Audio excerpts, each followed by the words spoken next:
Hi guys, so at the moment it's Quake's 20th anniversary, just passed anyway, and I've been meaning to play Quake again for a while, certainly Quake 2, because Quake 2 is kind of my go-to. Quake is quite an old game now, and Quake 2 is really not that far apart actually, but it feels a massive jump away from it mentally to me. Anyway, so Quake 1, if you haven't played it, it's kind of worth picking up and playing, but I'll talk through some of the things in Quake. So the first thing that you see me do there is go through the easy hall, and Quake is a weird game because it was kind of designed totally differently, and then sort of the 11th hour they changed it to a first-person shooter, changed the name as well, and gave you this odd sort of selection hall. So if you wander down here to the easy, you go through to these kind of 4 portals where you can choose the different maps that you want to play, and it's like a little campaign of about 8 levels to do that. And if you go back through your little portal, then it takes you out into the main selection area. You've got a normal, you've got hard, there's also a nightmare difficulty somewhere. So if we pick the first campaign, and this is why it's kind of weird, I mean story wise, the plot just follows the process of you go through these portals. There's 4 of them that you need to get a rune from, and each one takes you into a military complex to start with, where you have to enter a slip gate, and then I want to say fight the forces of hell, but they're not, they're just from another dimension, and they're coming through these slip gates. It's the most sort of after the fact story ever, and you need to go through and just kick all manner of ass and get these runes to shut it down. So the enemies are pretty, oh my god, meat chunks.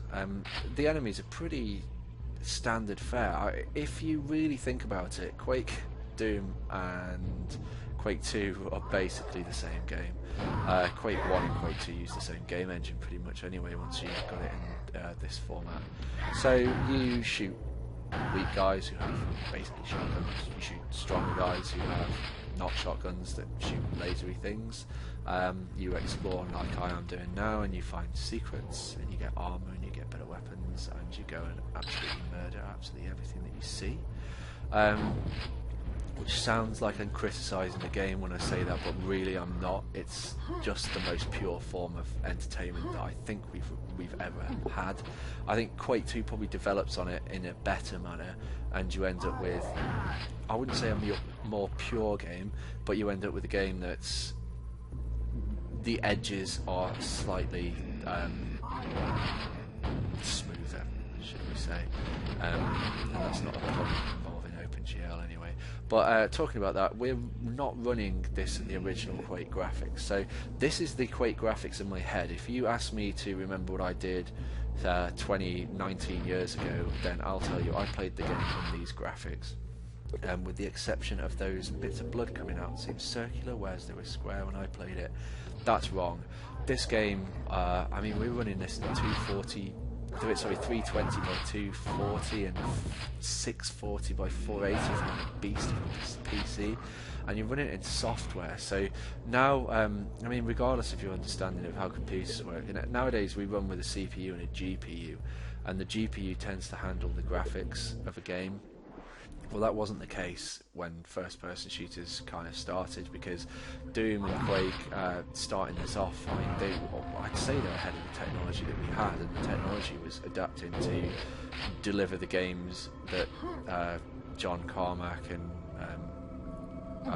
his little Romero and their crew were doing over at id, which is to make games that kind of fully 3D, and there's not a single rotating sprite in this game in terms of the environment, whereas Doom did. And then you get to the point where you actually need to have much more processing power in order to actually run the game, and that's where you ended up with Quake, which is PCs can run it on software depending on which Pentium they got.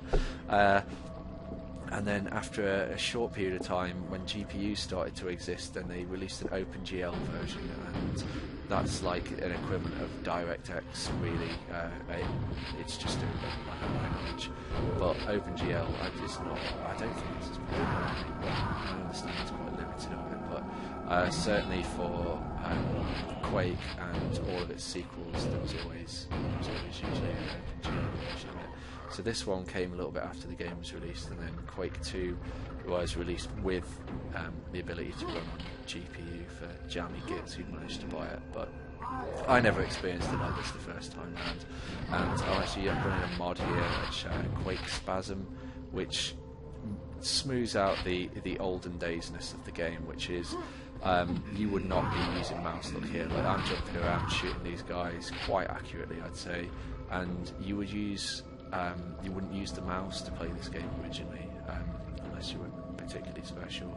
I certainly remember doing it with the keyboard, just like Doom. It just seems crazy, to be perfectly honest. But it's a bit like dual sticks on the console. It's when that was developed and used, it was kind of revolutionary that we've got this perfect control system, really. And I've been playing a lot of console recently, but coming back to the PC, it's just so annoying how much better it is to control with a mouse and keyboard. And the fact that I haven't played with a mouse and keyboard for so long, coming back to Quake, it's like going home, really. So anyway, yeah, the graphics, these are not what it used to look like, but visually it's as close as you can get it, and get it within the modern machines in widescreen resolutions, which really didn't exist back then. I mean, CRT monitors, you're talking about looking at a perfect square, not this rectangular sort of design that we have now. So there are a few tweaks, lighting such, to make it look a bit better, but this is basically what Quake looked like. So what I'll do as well is run through some of the weapons that we've got here. I'm using the grenade launcher, which is just absolutely monstrous, and that sound effect is just incredible, just as it bounces off surfaces, and oh man, it just brings me back. The Quake 2 sound effect is, I'm going to say, even better. I mean, this one holds a special place in my brain, this is the sound effect that I was listening to when I should have been outside playing with the other kids that I could hear out the window, but instead I had a couple of mates round, and we had the curtains drawn in the middle of the summer, and we're sat in front of a PC playing this game like it shouldn't exist, and something just should not be this amazing, and visually, like, you don't even know. If you've grown up playing more recent video games, you know, you start with the Call of Duty series and things, you just don't even know what games used to look like. And this coming out, it's like realising that you've been seeing the world in 2D, and then suddenly Quake. Even though it didn't take off quite as well as Doom, I don't think, on the original, but I can kind of see why. I mean, sci-fi holds a special place in my heart, but this game is a very, very unique visual look. It's kind of the Lovecraftian, gothic, weird, how else to describe it? It's industrial, it's not industrial, it's kind of not like hell, but there's demon looking things. It's just really cool, and I don't think there's been a game that quite looks like this, but here we are with Quake now, and one of the things I was going to say about the game is you can literally pick this game up and play it right now, and I'd quite confidently recommend that if you've never played Quake before and you bought this for, you know, it's only going to cost you $5 off Steam, or less in a sale, you wouldn't even feel like you've been shortchanged at all. Like, this is a deep gameplay experience.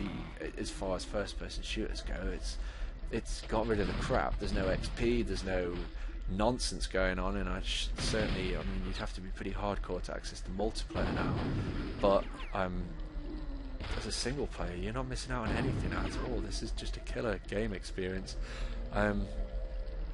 And here's the grenade sound just again, because why not? It's just a killer game experience that you can't deny, really. It's absolutely perfect in terms of a first-person shooter experience.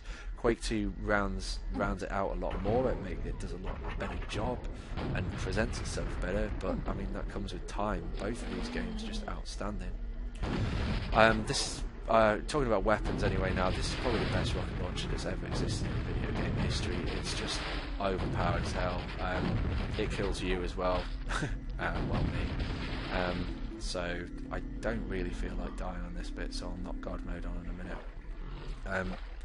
But the rocket launcher is an absolute monster. and it's just an incredible thing to enjoy. And the other guns you saw me using before, the nail gun and the super nail gun, they look like a machine gun and a minigun, and that's basically what they are, but they're not, because this world's so creepy and weird. They shoot nails out, and if you've noticed, the little nail boxes have a 9 Inch Nails logo on it, because the soundtrack is done by Trent Reznor, and it's not really music, but I mean, again, this is another first for video games. This is the lightning gun won't blow him up, the most powerful gun in the game. This is another first. Like, normally you've got heavy metal soundtracks. Quake 2 went back to that with this sort of throbbing beat and just metal, but this is a brave approach to have this weird, creepy, crying babies, odd, at times industrial and weird soundtrack, and I don't think they got enough hype for it because it was too hard to access. Like, if you got the shareware version, you didn't have a CD. If you did have a CD, you might not have had it in at the time, and I know I definitely shared games with my mates and you had to run the CD at the same time. I was just a different time in the world, really, I guess, but this is probably one of the first times I can really remember listening to the soundtrack, and it's just creepy and disturbing, but at the same time amazing. So yeah, basically, if you've not played Quake, you really need to get on it, and you need to download this as soon as possible. If you have played Quake, I suggest picking up some of the mods and having a look at the game and getting involved in it again, because there's a lot to remember, and it's kind of worth playing again just to remind yourself that actually we haven't moved on that far, and this game is still probably one of probably the purest form of anything that we're really going to play in terms of first-person shooters. I mean, if we could just go back to this for multiplayer, it'd be far better. And here I'm warping to the boss, actually, and if we could just go back to bosses where we were able to, have a creative way of fighting them instead of having to unload 400 shots or repeat a pattern. I mean, it seems like it nailed the formula before we really knew what the formula was. Which in its sense is probably one of the greatest achievements, and I mean, if you're anyone that is involved in making this game, then that's it. You in the harshest possible way. I mean, other than being involved in Quake 2, which I think did surpass it, and then Quake 3 in its multiplayer access, you're nice jump there, okay. If you're involved, in the multiple Quake 3 and the multiplayer, I just don't think it ever got better than this. It's certainly in their original inception. I don't think that they ever came close to this kind of pureness of first-person shooter. And certainly now we came a little bit back. We came a bit full circle when we went to things like Call of Duty 4 was a bit of a standout. That was absolutely excellent to play, and there's been Unreal tournaments, and Half-Life 2 certainly kind of redefined the story, and other than this, developing the story, and I think this is probably one of the best examples of the genre that you're ever going to get, and certainly sits up there just slightly behind Quake 2 in terms of the most awesome games ever created. And I think there's a lot to learn from it for developers now, that we could just almost roll back and delete the XP and the 10,000 points and big flying confetti nutsacks, just self-affirmation in video games, and just go back to the core of let's make a goddamn good game and focus on the basics, just exactly what the Doom remake did. It's just other than the bosses in that, again, that's absolutely brilliant, and they focused on the core gameplay, which is, what are you doing? You're shooting dudes and they're zombies from hell, and maybe we should blow them up, and there just needs to be more of that now, I think. And I don't think that we need to try and be anything that you're not in a first-person shooter, unless you're there to tell a story. And if you are, then Deus Ex, there's nothing taken away from that. Half-Life 2, it has challenge, it has a story, but if you're going to make a first-person shooter and you do a damn good job of it, like the new Doom and like this Quake, then it will stand, and it doesn't cheapen it in any way. And I think that that's probably where developers fall down is that you maybe think you have to, not developers actually, I think that maybe publishers ask for more and you need this and you need that, and what are we going to have that's compelling and to sell it with, but it doesn't diminish the experience. If the core gameplay is as absolute and as perfect as Quake, or another number of examples I've already gone over, then you've got something there, and I really wish that we could move back towards that. But in the meantime, play Quake. It's absolutely amazing, and I just fully recommend it. I'm glad that I haven't played this constantly for 20 years, because that would be insane and weird, and I'm glad that I had the break to come back to it and realise how goddamn good it is. But I could talk about this game for hours because it's just fantastic, and going back and playing it just opens up a whole lot of memories. So yeah, total recommendation. Pick it up, grab it, get it in a bundle with Quake 2, Quake 3, and just have fun. Thanks for watching.